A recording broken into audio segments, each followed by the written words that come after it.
All right, peace and blessings, assalamu alaikum, shalom family. Thank you for joining us today. And we don't have long because I think I have another meeting to be in soon. So, but I wanted to be able to come here and do this video because I didn't get a chance to give my morning messages all week for having shoddy service in that area that I drove through. For whatever reason, it wasn't like that prior, but it was like that during that week that I was driving through. And so I wasn't able to come and give you all and share the morning message. But I just want to go over a few things. Peace and blessings, Mellow Cap. Good to see you. Today, our topic is preparation is the highest form of faith. Because we really gotta understand that if we believe certain things, then we gotta be prepared by what it is that we believe. Now, some of us believes that this world that we're in, this enemy's world, is falling. That this world is going to be destroyed. But what's your preparation for the coming destruction that we know is about to take place? Are you ready? Are you prepared? We know we're just coming through Martin Luther King, his quote-unquote birthday. And there were so many things that came out about this brother, from having the different affairs on his wife, sleeping with white women, and one even said that he was watching some pastor rape a woman. All of these stories just coming down, raining down on this man. And I stopped and I thought about it. And it's like, well, let's slowly just take it apart, right? They say that he was watching a pastor rape a woman. We know that J. Edgar Hoover hated Martin Luther King. And we also know that rape is a crime. Now, if the FBI has got surveillance of Dr. King watching this woman be raped by another pastor, they'd have locked his ass up and gave him what they do, gave him the perp walk, put it before the world that he watched this woman being raped. I mean, that would have been the feather in J. Edgar Hoover's cap. That would have been, yes, this is what we've been finally waiting for. But evidently, he never got arrested because that is a crime. He never got arrested, never got charged. So obviously, it didn't happen. It didn't happen. What about the orgies that he was, quote unquote, supposedly having? Now, the orgies and the being with different women, now that stuff real. That did happen. And they sent the tapes to his wife's house so his wife could see. That's what they did. They sent the tapes to his wife. Now, he went to his wife before the tapes came. She was in the hospital. She was in the hospital, and he confessed that he did that he, was cheating. But the brother was nowhere perfect, right? He wasn't perfect. And so we got to understand this too, because A lot of people say, well, he was a traitor, he was a coon, he did this and he did that.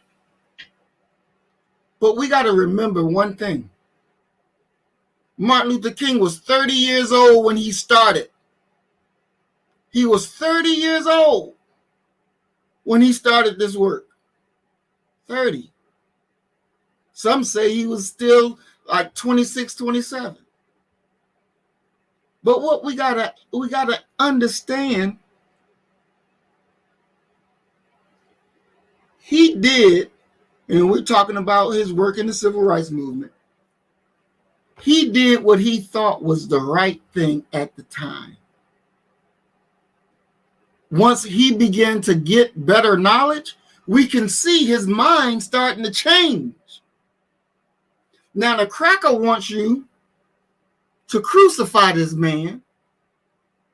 And what I'm saying is, he was a natural man. He was a natural man. We're not going to, we can't absolve him for his wrong that he did, but that's not between you and me, because we weren't married to him. That was between him and his wife. That's where that's between. And it's obvious that she absolved him, she forgave him, because when they questioned her about it, what did she say? Did she say, oh, that old no good nigga of mine, he was out there running the street? She didn't say that. She said, I don't know what you're talking about. My husband is a faithful man. I don't know what you're talking about. She covered him. She covered him because that was her role. That was her job, to cover her husband.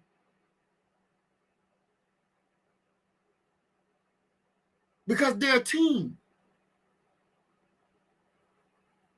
And 30 years old, even when you in your 20s. I remember how I was in my 20s. I was a young man in the Army, going here, going there.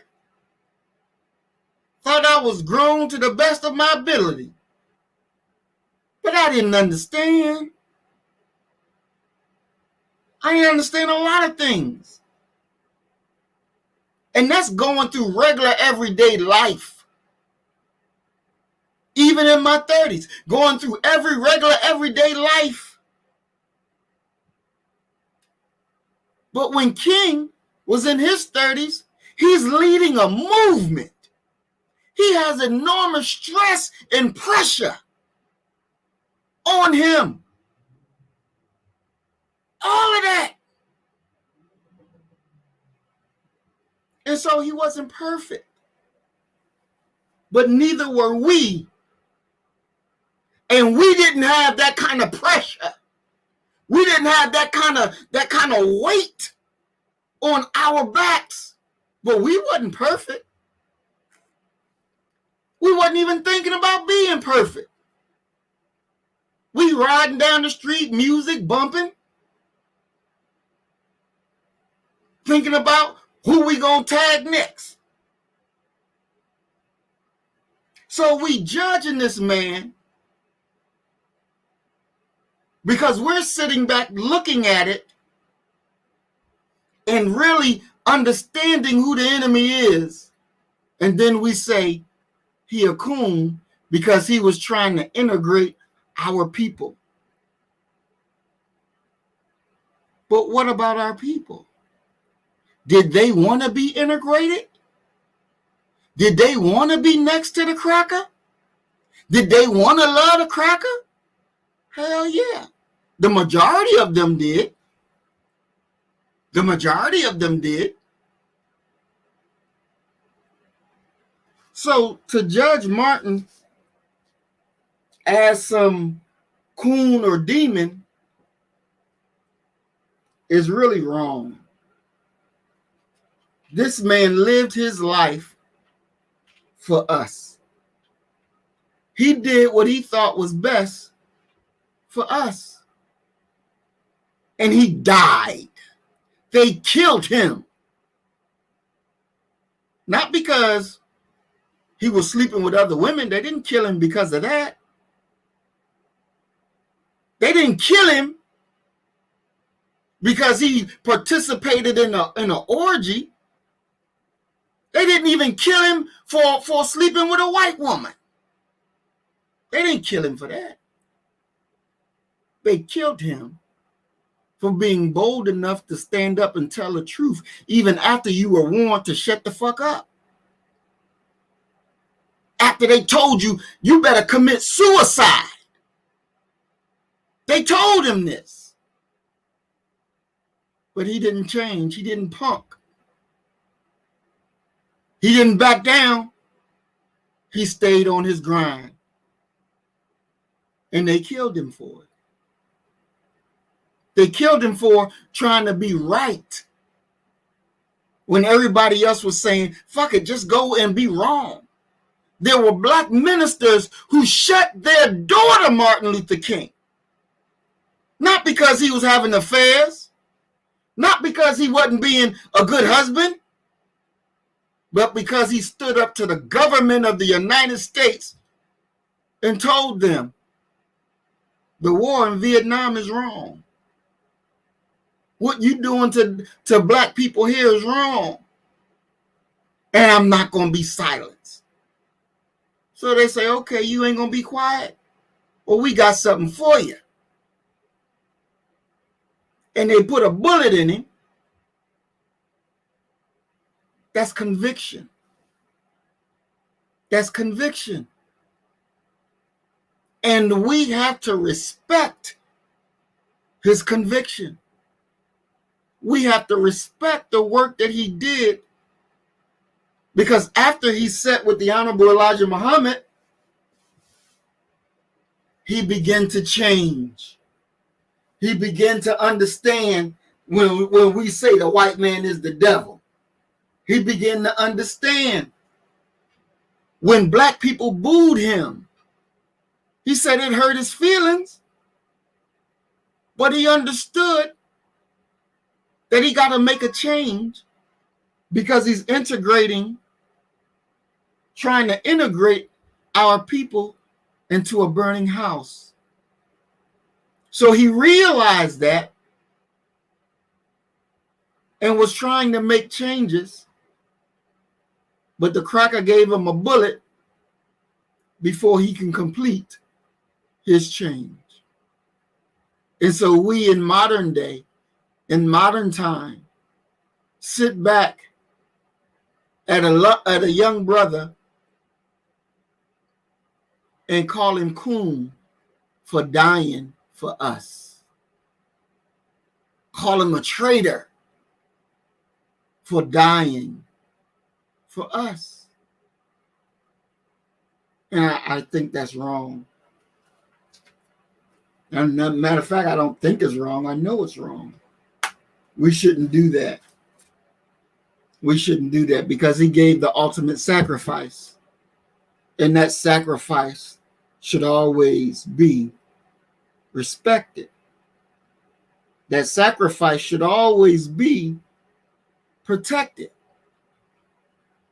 But the enemy wants you. See, when the enemy throw him out there, what they're doing is they're testing you to see how alive or dead you are, to measure the people's intelligence, to measure the people's stamina to think, ability to analyze and make proper decisions. And so when they throw that out there and see your response, because they watching social media to see what's being said, and when they see people jumping all over him, calling him a coon and all of this, they know you still sleep. I can continue ruling you because you can't even analyze information that's right in front of your face. You got to be able to analyze because this is real. This is real. The man gave his life for us. And we can't respect that. We got to do the enemy's job and tear his character down. We got to do more harm. We got to kill him all over again. But yet we love our people. We got to be real. We got to be understanding. Now, Sister Coretta had a very hard job because her husband was a leader of a movement for our people. So she had to share. She had to share her husband. Now, I know she didn't think she was going to be sharing him, sexual, because that she shouldn't have been sharing sexual. But it happened. Ain't nothing we can do about that. But she had to share her husband. Same thing with Betty Shabazz. She had to share her husband. Now, Betty didn't have to worry about Malcolm cheating. That wasn't their issue. Even the FBI, they say, well, Malcolm X, he's a saint compared to Martin Luther King. Because the FBI was watching both, taping both, and they knew Brother Malcolm was right in line with the restrictive law of Islam, that he did not deviate. So they called him a saint. But they knew King deviated from the moral correctness that was supposed to be lived. But both of these women had to share their husband. So what kind of women did they have to be able to share their husband with not just Black people, but at the end of the day, share her husband with the world? Because their husband was given missions to our people.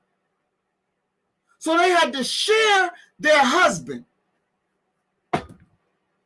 Y'all know when me and wife got married and I was doing a video on my morning video, and I said when I had announced to you all about us, and I said that she has a very hard job because she has to share her husband with you. She has a very hard job because her husband has a mission that the Most High has anointed him with.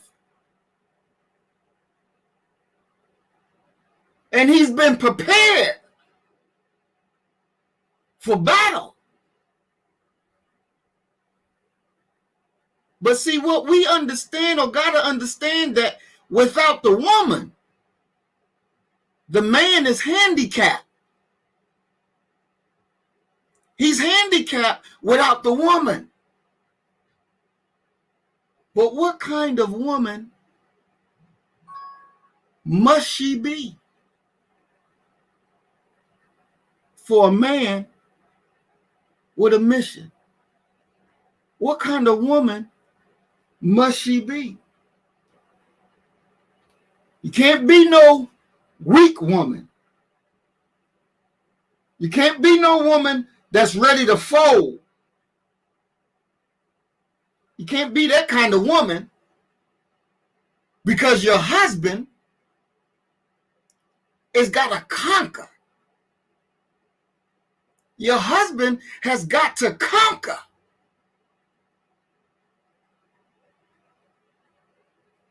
So you got to be strong to help him conquer. And when we say strong, strong don't mean, oh, I want to cry, but I ain't gonna cry so I can appear to be strong. That's not strong. That's not what strong is. Strong is your resolve to see the mission accomplished. Strong is that you're not going to back up. You're not going to deviate. You're not going to quit when the going gets tough. You're going to see it through because this is your commitment.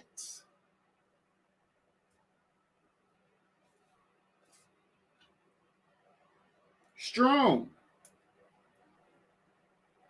Strong. The black woman has to be strong. Don't mean you ain't gonna cry. Don't mean you ain't gonna get upset. Don't mean you ain't gonna be disappointed. But we are gonna meet disappointment in life. We're all gonna meet rejection in life.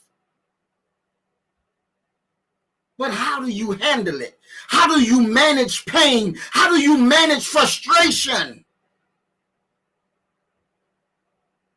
How do you manage it? Shows you who you are, what you're made of. Preparation is the highest form of faith. I've always told my wife, I said, if anything that you can match me with, match my faith. Match my faith. Because if you can match my faith, we're going to be all right. Because there'll be times where you don't understand. There'll be times where I don't understand. But I'm not going to let go of the faith. Betty Shabazz never relinquished the faith in her husband. Coretta Scott King never relinquished the faith in her husband or their desire to see their husband's mission successful.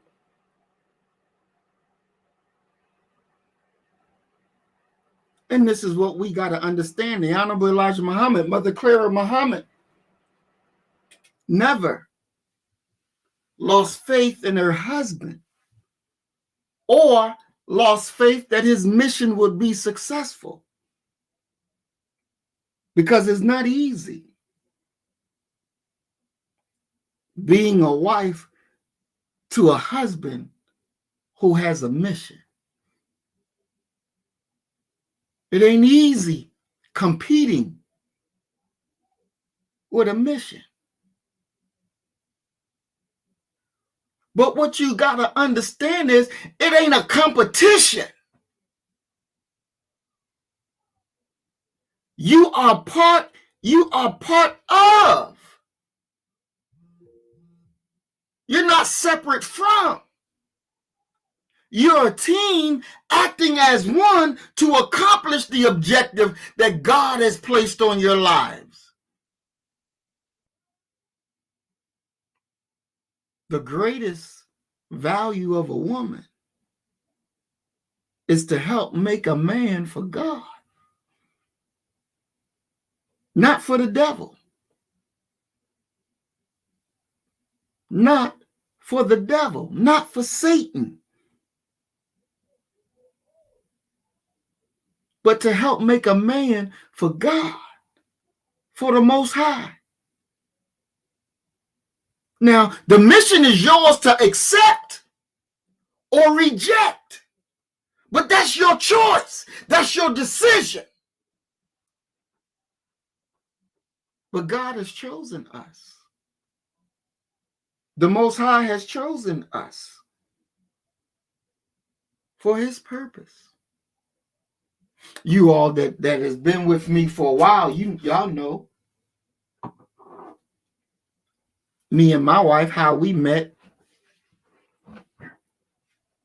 and got married, not even knowing one another. Not knowing one another, but moving in faith.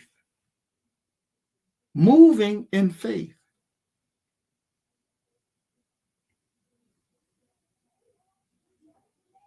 I never, out of all the relationships that I have ever been into, her and I relationship is the best. Is the best.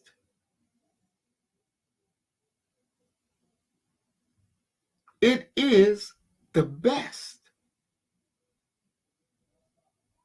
Because we were divinely put together.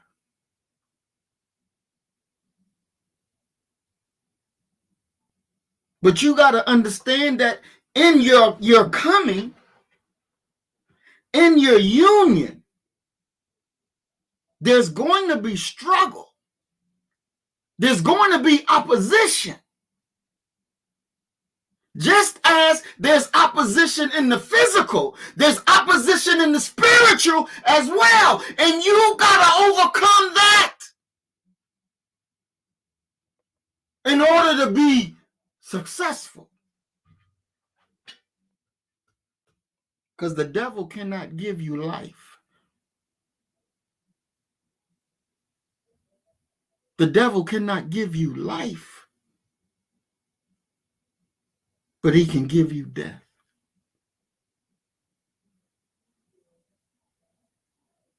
And you got to be able to manage your frustration. You got to be able to manage your pain. And you manage in a productive manner that you don't burn down the house. That you don't burn down the house. I talked to one couple the other day, and the wife was complaining. And I told her, I said, what we got to remember, this brother that you married, that you said you love, and he married you and said that he loved you, both of you are wrecked cars. Both of you are wrecked cars. Or used cars, right? You know how you go to the lot and you find you a used car? It ain't brand new, but it's new to you. But you bought a used car. And there are going to be things that you like about this used car. But there's also going to be some things about this used cars that you don't like. And you got to work on. You got to get it fixed. But once you fix it, you work on it, then those problems that you bought that came with the car won't exist no more. Then you put your own little doodads on the car that you want. And you're giving it your signature. Because it's yours now. It's yours. And that's what we are. Because we're coming to each other through our own various experiences in life that damaged us. That damaged us. But see, if real love is there between the two, you can fix the damage. And it won't be there. Then it'll be like brand new, and you done put your signature on it.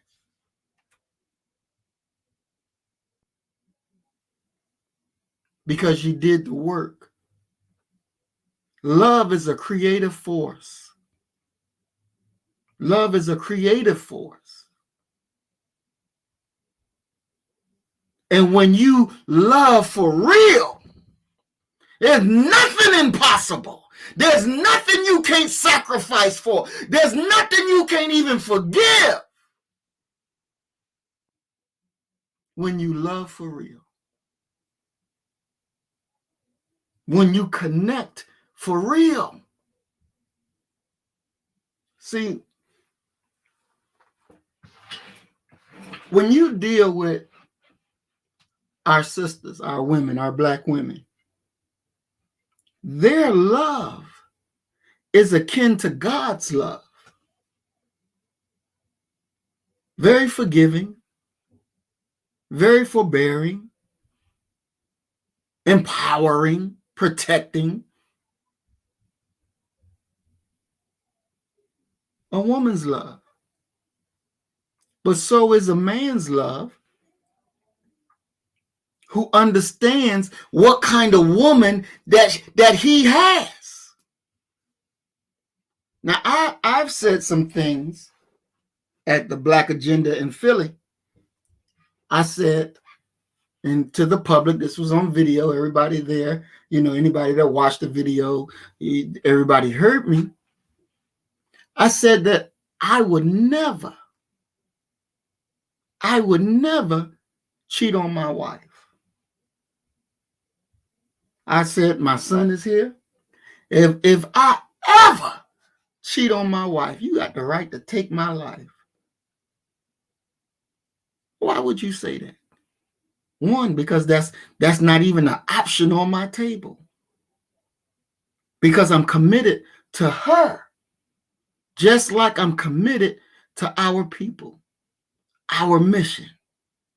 And so I let it be known more than once that this is the woman, the only woman that the God has authorized for me. And there will never be another. Because that's my helpmeet. That's her job, to help her husband. But we got to stay committed to the process. Because everybody goes through changes. Everybody goes through the motions. You start off as a clot, or you start off as a sperm, then you reach the egg, and then you're starting off as a clot. And you keep evolving, and you keep evolving and evolving. Next thing you know, you're a fetus, and next thing you know, boom, you're a baby. Because you go stage after stage until you reach your eventual perfection. Stage after stage. So you're constantly learning, and you're constantly growing, and you're constantly should be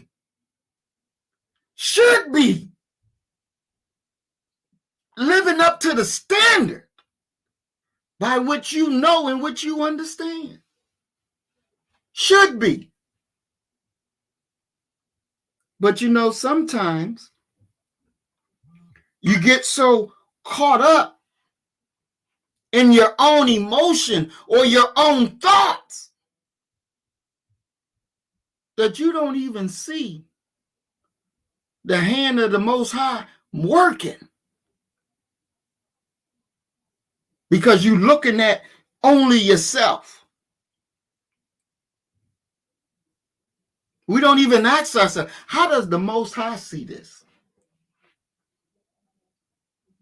And we got to be able to stop and think.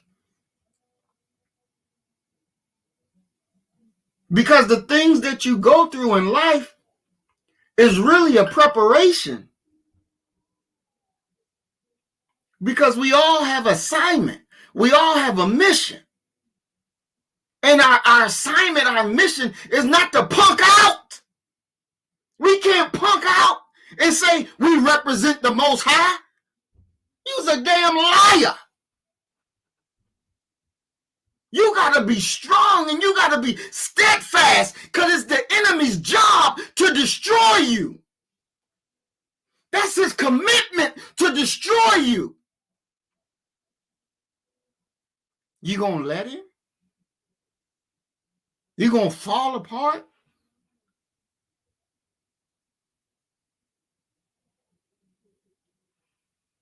Did not you learn that you would be tried like others who came before you were tried? This is so that the Most High will know the truthful from those who are liars. See, the Most High already know who truthful and who liars, but we don't know. But when we get into the motion and there's some movement and the littlest bit of friction, and then you want to stop. You want to quit. You want to back out. Why? Because you thought everything supposed to be perfect. No, everything ain't going to be perfect. You got to work it. You got to work it. There's work to be done. And you got to do your part to put in the work. You got to do your part to put in the work. Now, know that I'm not perfect. She's not perfect. And I can see her shortcomings, just as she could see mine. But are you going to run away? Or are you going to begin the process of fixing the shortcomings? You're going to start the process of healing. Or you're going to punk out and you run away because things don't go to your speed limit. There's no such thing as a microwave fix.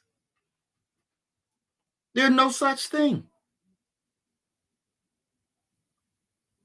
But we got to understand the realities in which we live. We got to understand these realities because you got the enemy that's banking on your destruction. Do you really think the cracker want to see successful black marriages? Successful black couples? No. He don't want to see that. Because if he can see it and other black people can see it,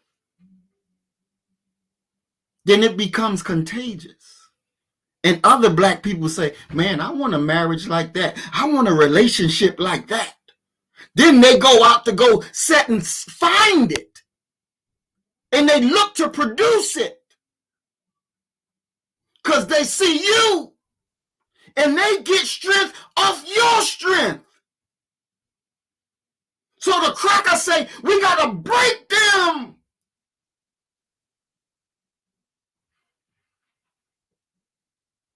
You got to be aware. You got to be aware that there's already a denial objective that black love should not exist. I saw one sign that said black love is revolutionary. Because the enemy doesn't want you to experience real love. See, when you don't have real love, you can stand there and watch the cracker kill your brother and you do nothing about it because you don't have real love. Real love casts out fear. You don't have real love. See, when we were on the plantation where what's that brother name? Emmett Till was killed. And I got out the car and went to the barn where he was killed. And the heaviness that was over there. And I went back to the car. And I told wife, I said, look here, I'm going to knock on this door. And if something pop off, you get in the driver's seat and you drive straight off. You keep going. Because I was already prepared that if I'm going to die right here, I'm going to take some of these crackers with me. Ain't no ifs, ands, and buts about it. But I didn't want her to be injured. So my instructions to her was to drive off. I got out the car, went up there and knocked on their door, rang their doorbell. They ain't never come to the door. So I got back in the car, and as we were driving off, and she said to me, she said, you know, I wouldn't have left you. I'd have got behind the driver's seat and ran their asses over. And I smiled because God did not give me, the Most High did not give me a punk for a wife. He didn't give me somebody who not thinking.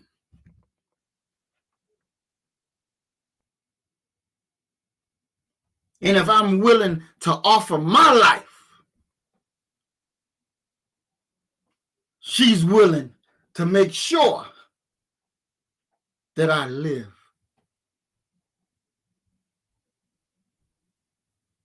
See, a lot of things that I do that y'all don't know about. A lot of people say, nigga, you crazy. I wouldn't do those things. People have told me, dude, you crazy. But you got to know what a black man who doesn't have fear of the enemy.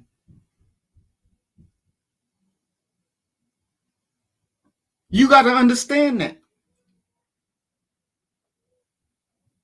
And so the God, the Most High, had to give me a woman that will be able, whenever my knees may get a little weak, she'll be able to keep me up.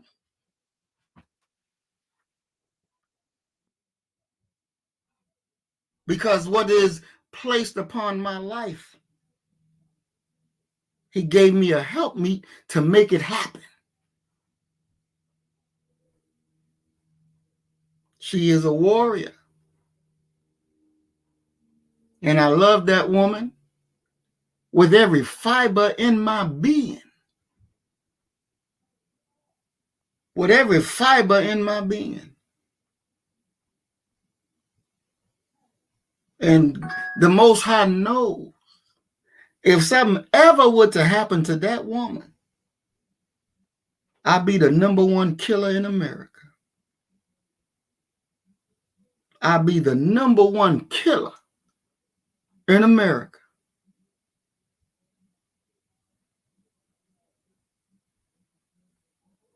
See, she, even with our age difference, but she's just like me. I remember when I was 19 and 20, in my teenage and 20 and young adult years, I had a temper that it was out of this world.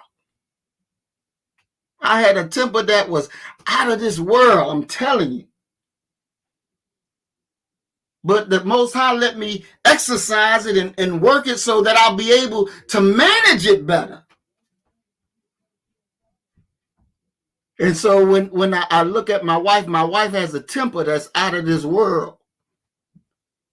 And I say it's a good thing that the God allowed me to deal with mine when I was in my teenage and 20s. So now that we're here together, I know how to deal with you and your temper.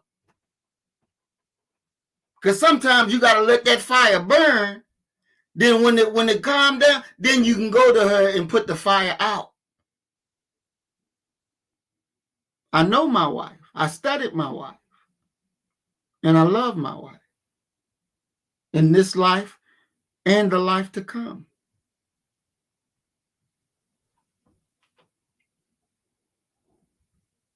And that woman of mine,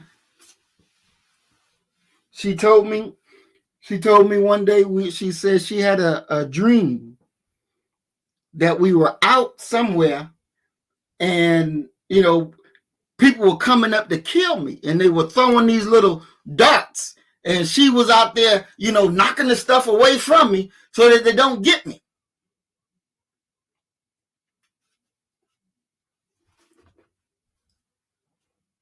She is a mercy.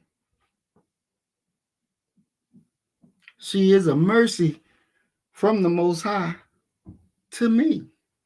So I would never betray that mercy, because to betray her means I will be betraying the God. And I'm glad y'all remember that. Y'all remember when I made that. I'm so glad y'all remember that. Because I meant every damn word I said. I didn't come to play.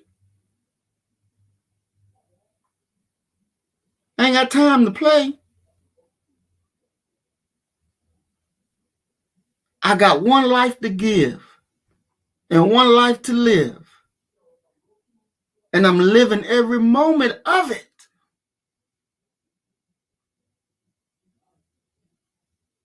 And she is mine and I am hers.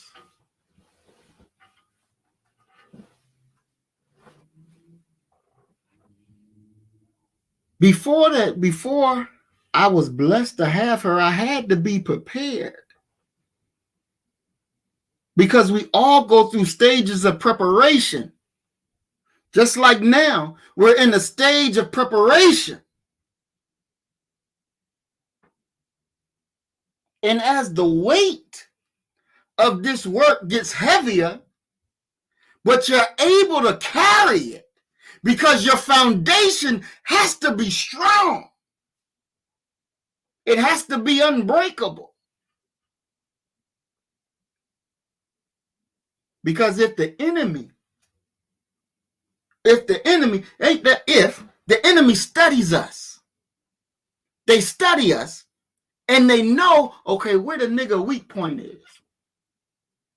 Well, if we can get between him and the wife, and we can break that, that's going to break him. And we ain't got to worry about the nigga no more. We ain't got to worry about what he going to do. But that ain't going to happen. You'll never break us. Because we were divinely put together. We were divinely put together.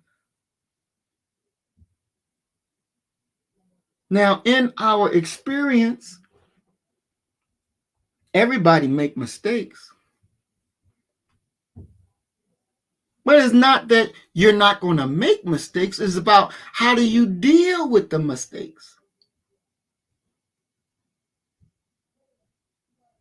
You deal with it in a way that it don't burn down your own home with you in it. See, that love is a protecting love. It's a protecting force that would allow you to conquer. That would allow you to destroy anything and everything in your way. A lot of people who see me and wife interchange, interact with each other, and they say, y'all look like y'all were high school sweethearts. And we look and we smile because we ain't been married that long. We ain't known each other that long, but that's what it looks like. That's what it feels like.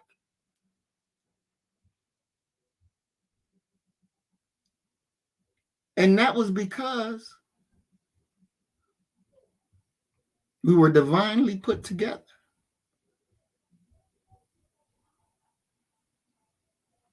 I asked her one day, I said, we're on a scale of 1 to 100,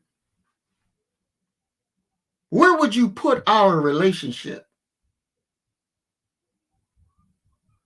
And she said, 80. We're at an 80% good. And I asked her that in the midst of a disagreement. She said it's 80% good. You know how hard it is to find a relationship, a marriage that's 80% good? Because I've been talking and asking, and a lot of these brothers and sisters that I've asked always say, well, where you find that at? How do we get that? Because I ain't got that, and I've been married for this many, many years. We got to understand our commitment and what we mean to each other. So as I said, for me, without her, I'm handicapped. I'm handicapped. We got to make sure that we can be whole. We got to be whole. Because the forces that are arrayed against us, they're whole. They're complete. And they're ready for our destruction. But we got to be whole. We got to be sturdy. And we got to be strong so that they don't break us. Because that's what they want. They want us to break. They want us to be destroyed. But it's our time now. It's our time. And so we can't be timid.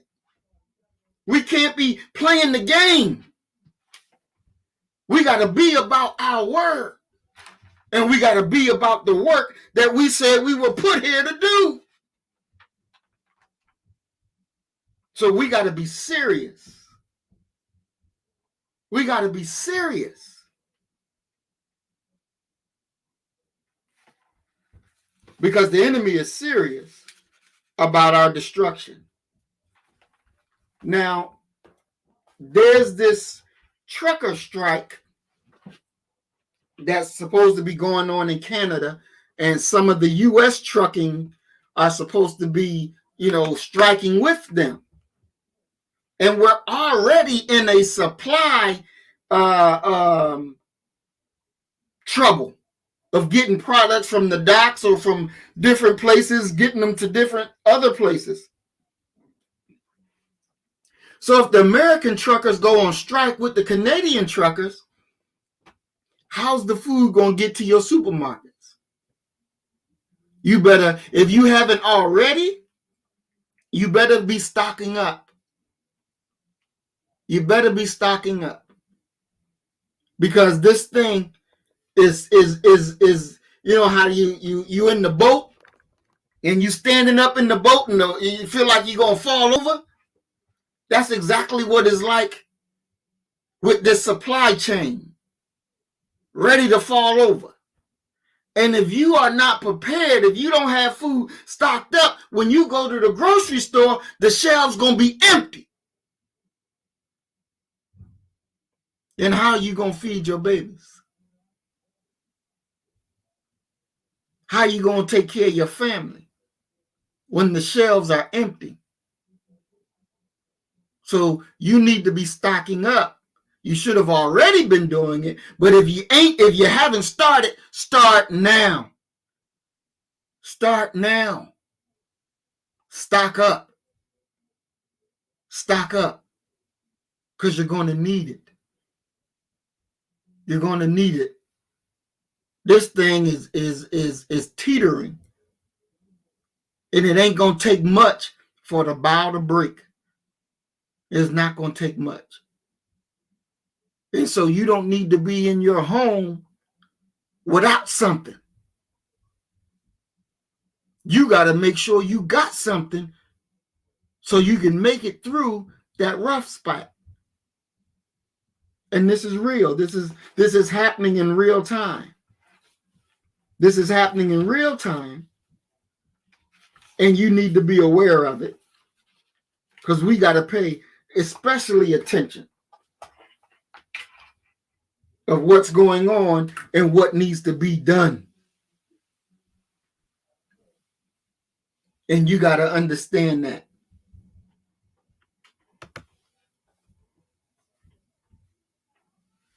So Ms. Life Lesson says the UK has lifted all COVID restrictions and our shelves are empty.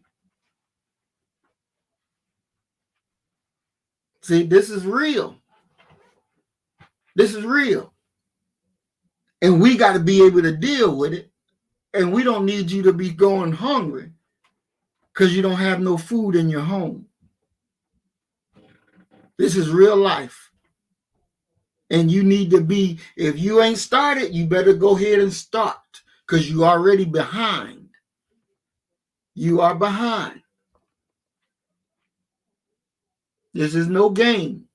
This is, look, this is the time that we've always been told about. The Honorable Elijah Muhammad used to say it all the time. But we here. Yeah, we here.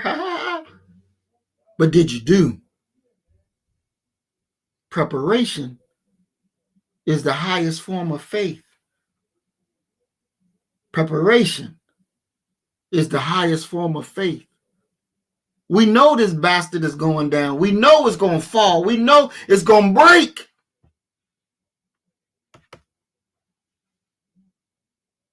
And that's a good thing, having them MRE meals. If you got those,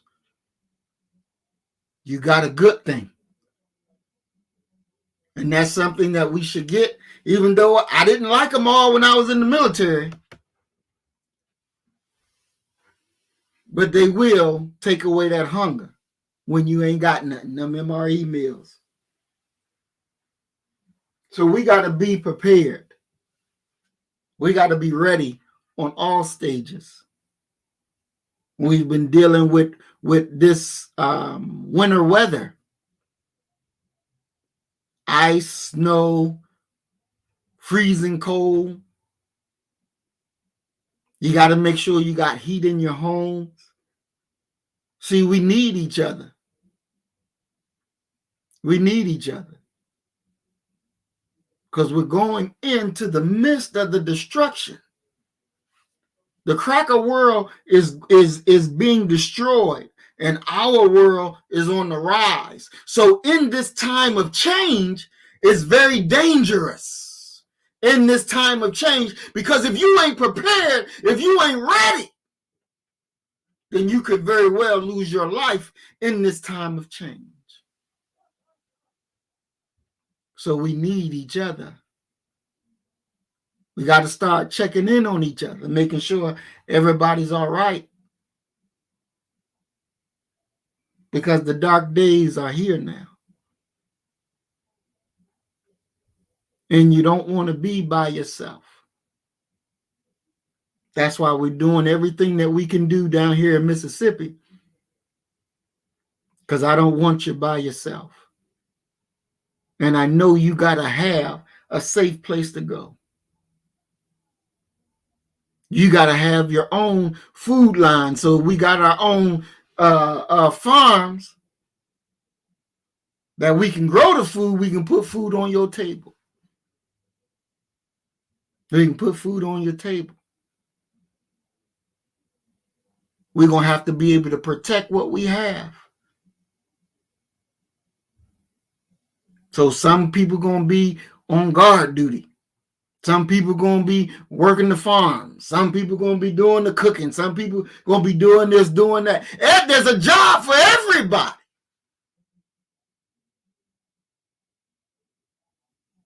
Because there's a new reality coming in.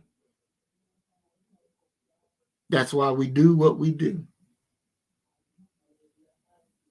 When you look and you understand that the Chinese is trying to be the new massa. And some of our people are so asleep that they don't realize that you don't have to let them be your master. You can do something about it. We got to wake up to our own divine responsibility. And we got to do what we've been called to do. And we can't punk out about it. We have to make it real. And we have to get on to our job and do what we know we were born to do. This is our time now. So we ain't got time to play. We ain't got time to fake. We ain't got time for none of that. We got to do our job. We got to wake up our people and get them moving. Not in the wrong direction, but in the right direction. Period, point blank. Because it is our time. No matter whether you in America, you in Europe, you in Africa, you in Brazil, you black, this is our time. And we cannot betray our time. We can't betray that. For what? For what? Ain't you tired of the cracker and their wicked ways? Don't you want real justice? Don't you want real satisfaction? Don't you want the chains broken? They don't tie you down to no nigger ways or no nigger lifestyle. Because the cracker always wants you to remember, oh, you's a no good nigga. You ain't gonna never be nothing. You ain't gonna never do nothing. They want to keep you in that frame of thought.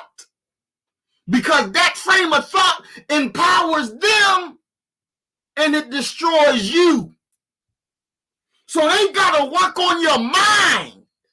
They gotta destroy you mentally. Because if they destroy you mentally, damn it, they'll destroy you physically. If they can destroy you mentally, they'll stop you from doing any and everything. Because they got to you mentally. Mentally, they got you. They got you. And you can't let them get you. All the time I tell wife, I'm trying to protect your mind. I'm trying to protect your mind. Because the cracker want to destroy your mind. He want to destroy your resolve. But we have to be indestructible. Indestructible. Because this is who we are.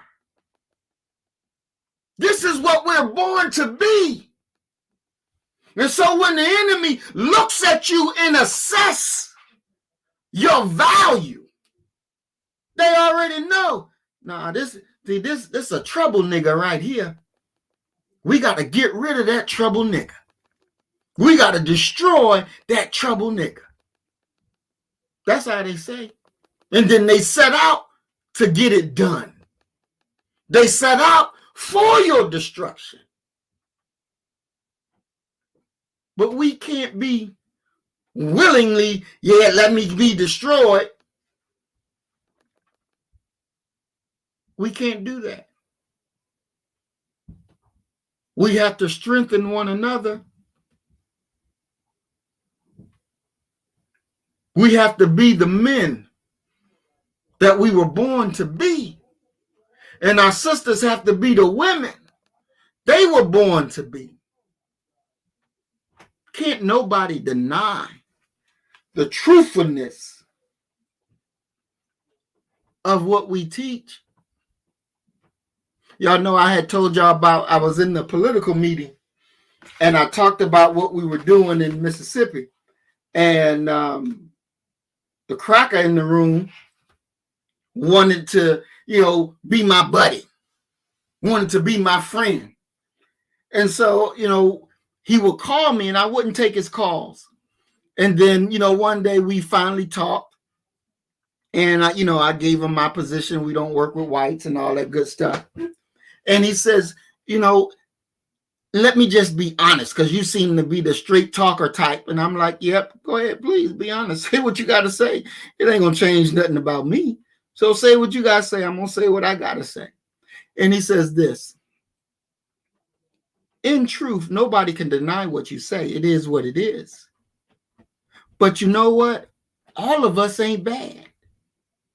So my son, I want him to live.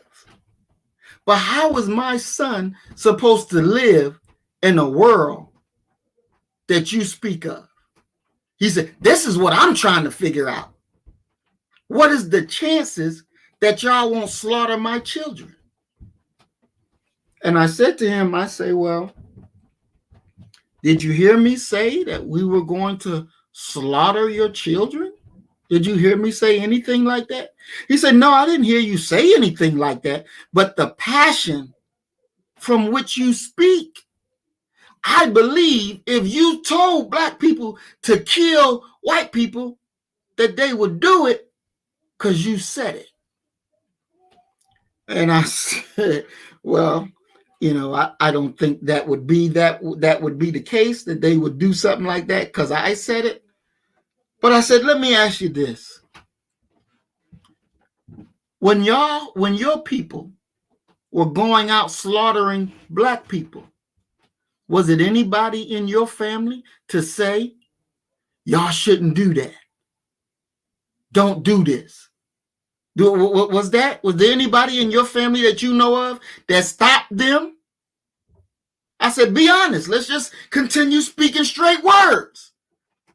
Were there anybody in your family to go to people in your family or the other crackers that they knew and said, don't kill black people, don't go hanging them, don't go shooting, don't go do any of these things? Were you your people of them to say that? And he said, to my knowledge, no, that they wasn't. And to my knowledge, they probably participated in some of that. I said, well then, as thou hast done, so should be done. If you're looking for mercy and grace, you're looking at the wrong individual. Because y'all have done wrong. And so the Most High says that the sins of the father will be passed down to the children, down to the third, the fourth, the seventh generation. So there will be no mercy. Not for you or your own child when that day comes. And it ain't going to be me giving the order. It'll be the Most High giving the order. But if you look and understand, your own people call for a race war right now. You don't see black people calling for no race war. The cracker, your people call for race war in our faces. So what do you think we feel? You think that we should look at your child and say, oh, well, he's just a baby? See, your baby has that same thought that you have, that you want to rule. I mean, he said, I'm not saying I want to rule. I'm a liberal minded. And I said, you are the worst devil. And the cracker just started turning red. I said, you are the worst devil. Because you say stuff out your mouth, but the actions that you do don't complement what come out your mouth. So you the worst devil. And he was just he was just pure red. I said, even Thomas Jefferson said it, that there's going to be a race war between black and white. His estimation was that both races would be killed off. I said, but we will never die. But you will. You will. Your son ain't going to make it. Your son's son, if he ain't going to make it. Your generations will be cut off and destroyed. And this is the word of the Most High. The Most High has declared your doom. It's been declared already. And you need to understand your time is up. So don't look to us for mercy. Don't look to us for a savior, because we're not that. We're not that. This is what you have earned. This is what you've earned. Your father, your father's father, this is what y'all earned. You've earned the destruction, and now you can't get out of it. Your seed can't get out of it. This is what you've earned. And that is the truth.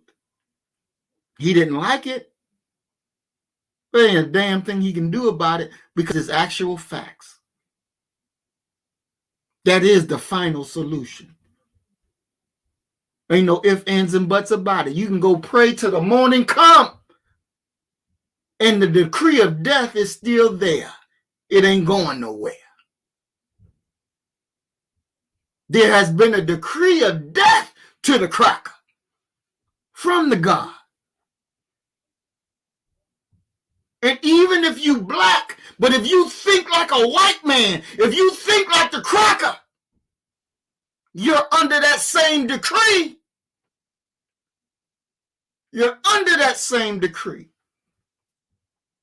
So you better come out of her. Come out of the way of the cracker. Come out of their mindset. Come out of their actions. Because if you don't come out, you're going to die right along with them. This is the day. This is the day. Preparation is the highest form of faith. I know we are next in line for rulership. So we're preparing for that. We're taking our rightful place. We ain't begging no cracker for nothing. We taking our rightful place. Because it's our time now.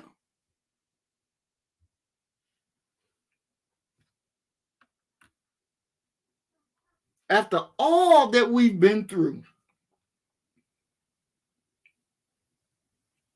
we all got a story to tell. The grace of the Most High is here. No matter what our story is, the Most High never let the devil consume us.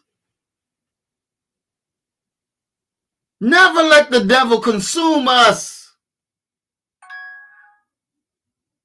Because the Most High knew he could use us. We had to go through stages of preparation for the day we are at now.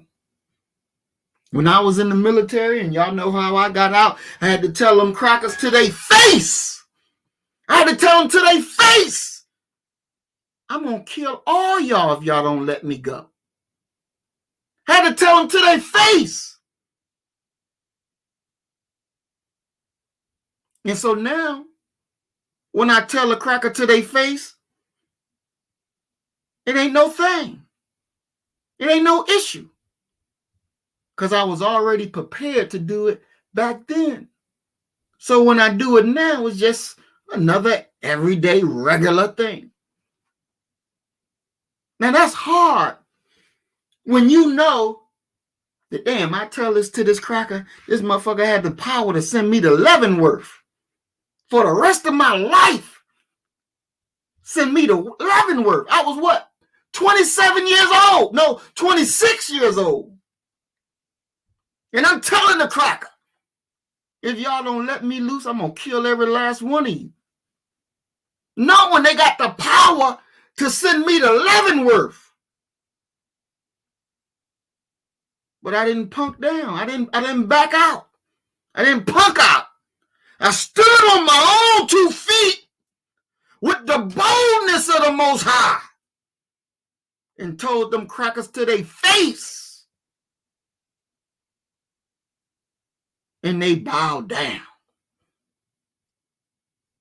And they bowed down.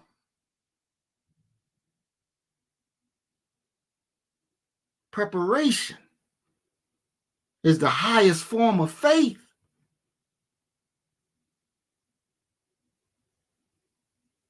And not only was what we did revolutionary, not only what we did was it mind-blowing, but it made other Black people start to stand up and be strong.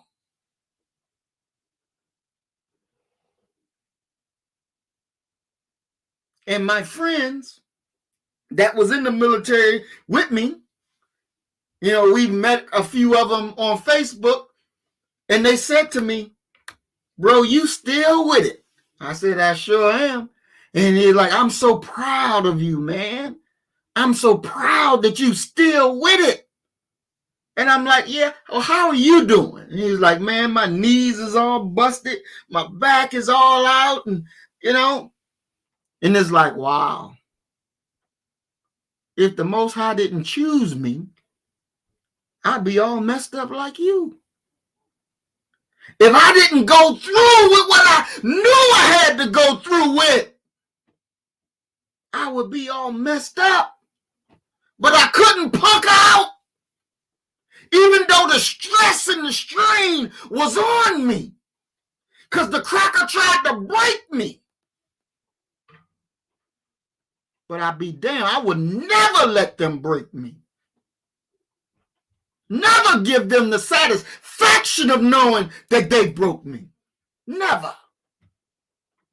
We were in a field training exercise, and I was in my tent with my company, and all of the big rank E7s and above was in another tent discussing who gonna have night watch, who gonna do security at night.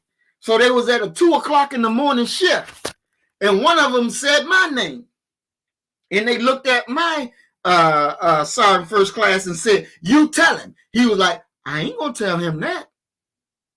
I ain't gonna tell him that."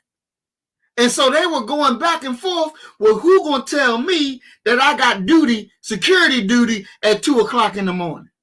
Because in their minds, they're already thinking that I'm gonna tell them, you better get the hell out of my face with that. So they going back and forth with each other. Needless to know, ain't nobody come wake me up. I slept throughout the whole night. And when I got up the next morning, my peers were telling me, man, you know, they were talking about giving you duty at 2 o'clock in the morning, and they were scared to come tell you. I said, yeah, they must have was, because I slept all night. I ain't had no duty. See, when we get fear out of us, they don't know what to do with us. They don't know how to handle us because we're not fearful of them. And see, it is your fear of them that makes you bow down to them. But when you reject fear, then they can't hold you in place. You ain't their nigga no more. And you free to be you. You free to be yourself. And they understand that and they see that. And they back away. They back away from you. They don't want to mess with you. Because they know that you don't fear them. So they have no control. The cracker only has control of you because you give them control. You give them control. See, the cracker don't have no control over me. I don't give them no control. I don't give them no authority. And neither should you. Like Brother Malcolm said, why don't you tell that cracker to his face what you really feel? You tell him to his face what you really feel. And that's how we got to be. And that cracker will back up off of you. Simple as that. We got to understand our time. And we got to understand that we can't punk out and back down because the cracker say so. To hell with the cracker. To hell with them. You know, one of my people that was with me said, well, Maurice, what about your benefits? You just kissed all of that away. You done served these years in the military and you walking away with nothing. I said, if the Most High don't give me a benefit, there's no benefit that this damn cracker could ever give me. And I haven't missed a beat. Not one beat. I ain't been in no situation where I got to beg the cracker for this or beg the cracker for that. Because that's not what we're made to do. See, they want you to always to be their nigga. They always want you to be their subordinate. But they are not worthy. They're not worthy for you to submit to. They're not worthy. And we got to understand that. We got to know that. We got to live that. Because they always want to be over you. They always want to be in charge of you. And think that you should give them mercy. You should give them love. Shit. We got to come out of this learned helplessness. Where you always go look to the cracker. Oh, Mr. White Man, I need this. Oh, Mr. White Man, I need that. No. They want you to always see them as your boss, as your savior. So as I talked about last week, we have to be saviors to our people because we are the only saviors that they'll ever meet. I'm going to say it again. We are the only saviors that they will ever meet. So we got to be good saviors to them. That's on us. We got to shift their focus. We got to change their thought because they think that the cracker is God. And they deny the power that they have. They deny the Most High. We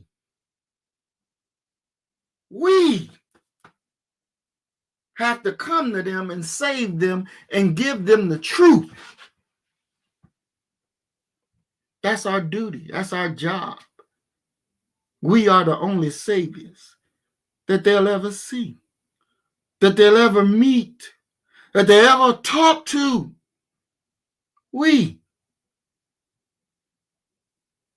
That's our role. That's our job.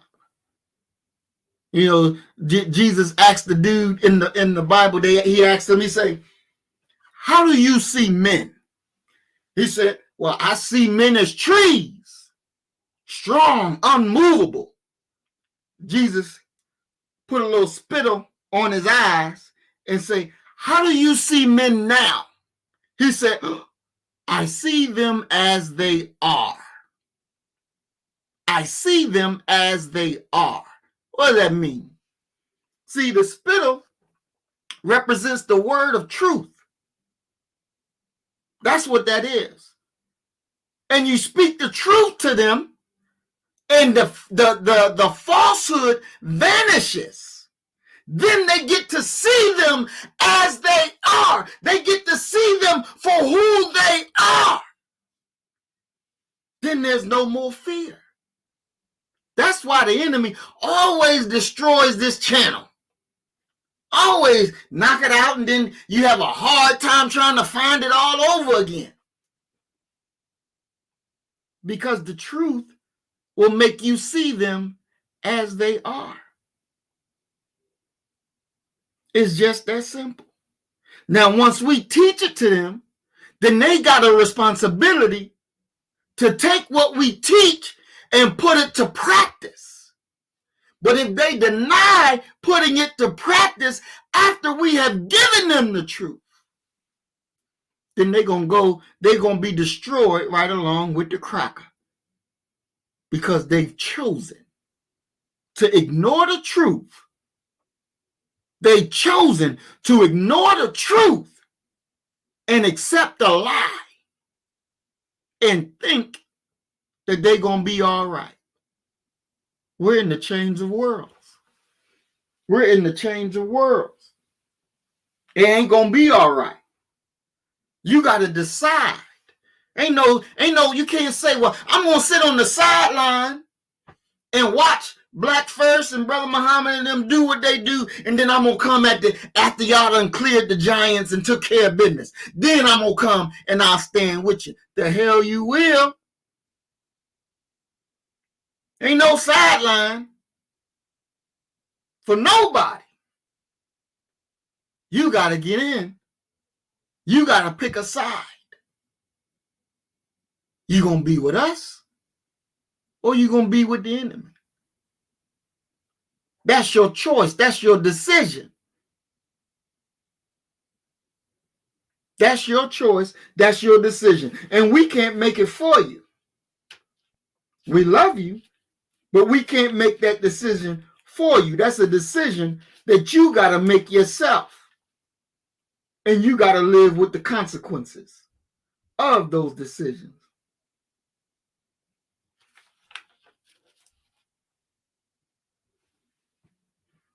And this is something that has to be understood.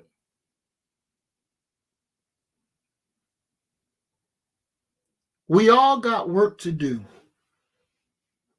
Because as a people, the enemy did a work on us like no other. Like no other.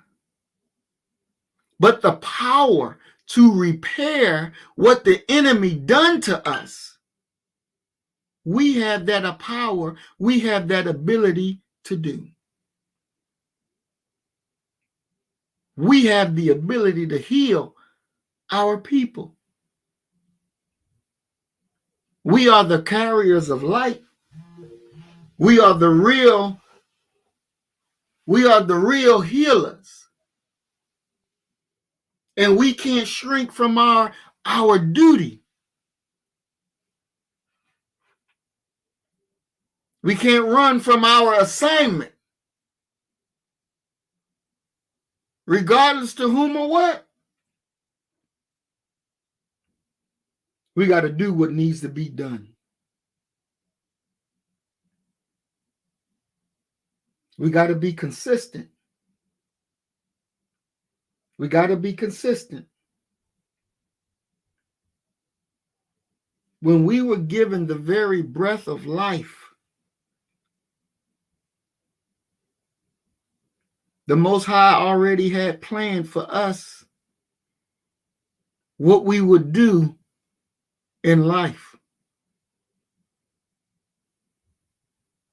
We could have been the ones who don't have the knowledge that we have. Living in the ignorant existence. Living a delusional life. Thinking that the cracker loves you. I mean, you think about it. How many delusional people we got thinking that the cracker loves them? That, oh, racism don't exist no more. Racism, that's not even real. Nigga, what? I heard one person say, racism is a figment of our own imagination. I said to her, I say, say that again. She said, racism is a figment of our own imagination. I said, okay, so what I said, this is how I interpret what you just said. The whole world watched George Floyd be killed. That cracker left his knee on his neck with his hands in his pocket knowing he being filmed, not giving a care, and did it anyway,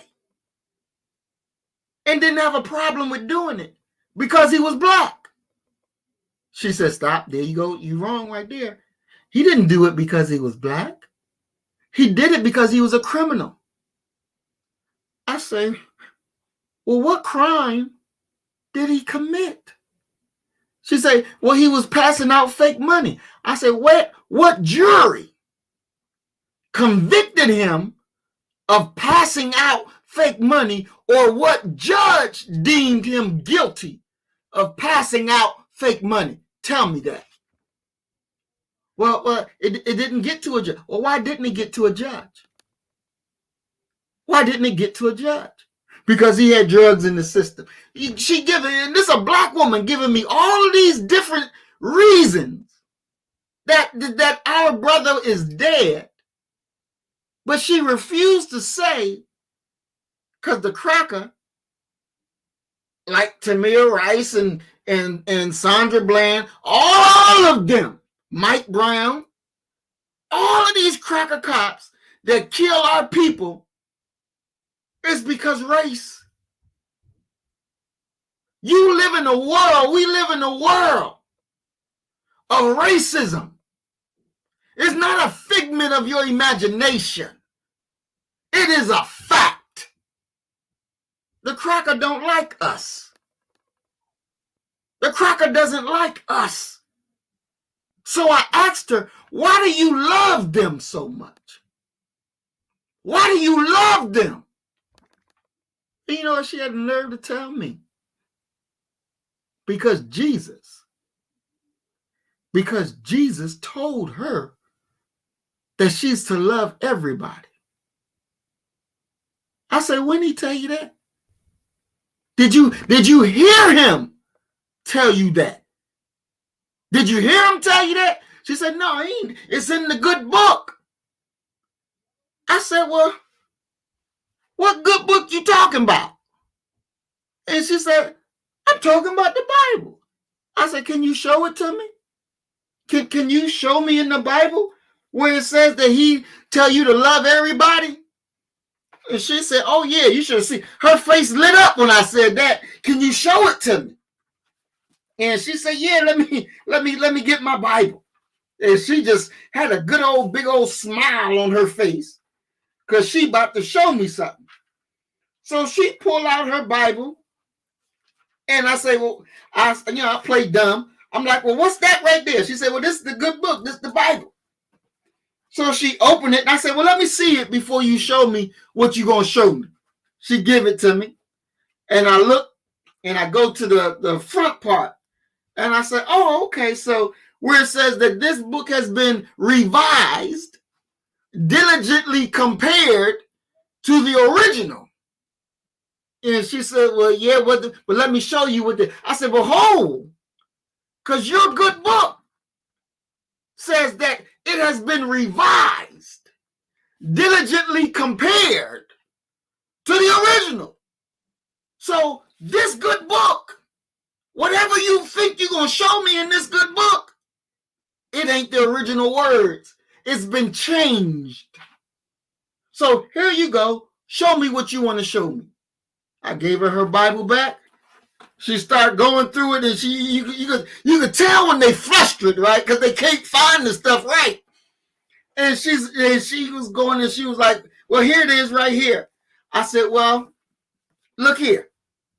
If this book was changed, revised, and diligently compared with the original text, then this means this ain't the original. So if this ain't the original, how in the hell do you know that your Jesus actually said to love everybody? I said, I tell you what, let's do this. I said, because if you're a Christian, right? She said, yeah, I'm a Christian. I said, okay. I said, look, if you can show me where Jesus told you to be a Christian in this book, where he said himself that he was a Christian, because that part shouldn't be changed. If he said he was a Christian yesterday in the original writing, it should be he a Christian today in the compared to writing. I said, wouldn't you think? She says, yeah, I think that. I'm quite sure he's. I said, okay, well, find it for me in your book where Jesus said he a Christian. And I noticed she didn't move no pages. I said, what's wrong? What's wrong? She opened it up and she started going through it, looking and looking. And she said, I don't recall. I don't recall where it is. I said, you got somebody you can call? Maybe call your pastor or somebody, because somebody should know where it is since you're a Christian and you said Jesus was a Christian. It should be in this Bible. So, call somebody and maybe they can say. She called her pastor. Pastor told her, well, it ain't in there. He ain't never said it. But he said, pass me the phone. Give him the phone. Let me speak to him. I can handle him. So I get on the phone with Pastor. And he says, yeah, my brother, so it's not in there that Jesus said that he was a Christian. I said, so if it's not in there that he said that he was a Christian and he didn't tell you to become a Christian, why are you a Christian? He said, well, the missionaries came and gave us. I said, well, who was the missionaries that gave you? Who was the missionaries? He says, other church folk. I said, were they black? Were they Mexican? What were they? How did black people become Christians then? Since it's not in the Bible, where did it come from? Slowly he said, white folks. We were given Christianity as slaves, and it helped us through slavery. I said, wait a minute. Did the cracker teach you right? Did he treat you right? Did the cracker treat us right during slavery? He said, no. Said, well, why would he give you a religion that's going to teach you right? Why he going to give you a savior that look like him and you supposed to be okay with it? He going to tell you to be a Christian, and Jesus, your own dude, wasn't no Christian. He ain't never tell you to be a Christian. He ain't know nothing about being no Christian. But he going to make you a Christian. Pastor say, I got to go. I got a meeting I got to get to. And he hung the phone up. So I gave her the phone back to her. Well, I said, I don't think Pastor going to be no more Christian. So what about you? She got up and walked away. She didn't say nothing else. See, why they don't know that? See? Why they don't know that? Because the cracker wants to control your mind from yesterday to infinity. And they understand that we are a people of God. We are the people of God. We are his children. So they say, if I can give you a false God and put that false being in your head and paint him to look like me, you niggas will worship me from here to eternity. You'll always forgive me. You'll always love me, regardless to whatever I do to you. Christianity is the perfect slave-making religion. That's why he gave it to you. That's why he gave it to you. Y'all remember the video I did with the cracker out there? And he had his little white uniform on with the flag. And I told him straight up, you worship the devil. You are the devil. And the black people around was looking like, what the hell is this nigga talking about? And I was going off and letting all of them hear. Because you're going to hear the truth today. You're going to hear the truth today. Because I ain't running from it. Because you worship that cracker. You love that cracker. And he ain't gave you nothing but hell every damn day of your life. So we got to understand that. Your God don't look like no cracker. He don't look like no cracker. And who would want a God? Who would really want a God that say, yeah, you can do all this evil to these people. You can burn them. You can enslave them. You can take everything from them. You can make them into animals. And all you got to do is confess me, your Lord, Savior, Jesus Christ, and I forgive you of your sins. And you get to come on into heaven. And they ain't got to pay for none of the wrong that they did? No, no, no. To hell with that. Ain't no get out of jail free card for them. Ain't no compassion for them. Ain't no love for them. These damn demons took away everything from us. Y'all remember in the Roots movie where Kunta was talking to Fanta? And she said to Kunta, she said, they taking everything from us. We can't even be us. I's Maggie now. I's Maggie now. Y'all remember that? Fanta had to keep telling him, I'm Maggie now. I'm not Fanta no more. I's Maggie. He took everything from us to make us Toby, to make us Maggie, to worship them as Massa. Call me Massa. What you say, boy? Call me Massa. Don't look at me in my eyes, boy. You think you gonna get away with that? You think we gonna forget that? Ain't no forgiveness. Ain't no forgetting. No, you gotta pay for that. You gotta pay for that.